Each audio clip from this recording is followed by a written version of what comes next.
Güllerde bir gün Hazreti Ömer radıyallahu anh'ın yanına Yemen'den bir cemaat geliyor, bir topar bir cemaat. Hazreti Ömer radıyallahu anh yankı cemaatleri Yemen'den gelen cemaatlerle tanışıya danayım.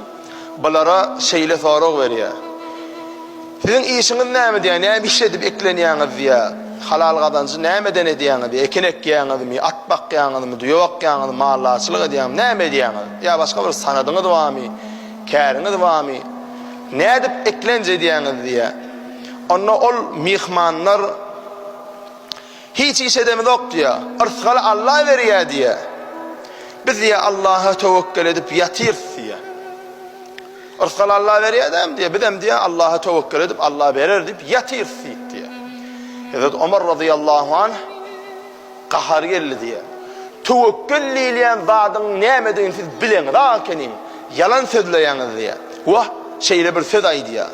Siz yalan ay diyarsınız, size tevekkül değilmez. Siz Hudaya tevekkül ediyen adam değilsiniz. Hudaya tevekkül ediyen adam yer sürür, yere tohumunu seper, sonundan Hudaya verir deyip karışıyanlar deyip.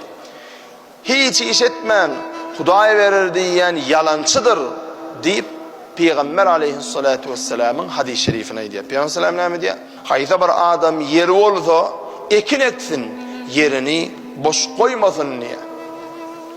Onun için Hazreti Ömer radıyallahu anh yankıları kahar gelip tevekkül beydi bedilinden at diye, tevekkül öyünde yatıp Allah'a tevekkül eden Allah rızkını getirir deyip yatılından at diye. Bir zat hareket etmeli, bereketini Allah'dan tevekkül edip karışmalı diye. Onun için gayret etmeli diyeceğim ha. İşsizler kâno, iş göllemeli, ay ol işin ailga, ol işin beylesi var, munusu var diyemeller. Adam olsa şükür etmeli, halal ol deyip halallığının idinlılgı, bereketini Allah'a yetir inşallah. Sen giyeceğin dua edilenini kesme Huday'dan. Bereketlenir ırsal devletimi diyden.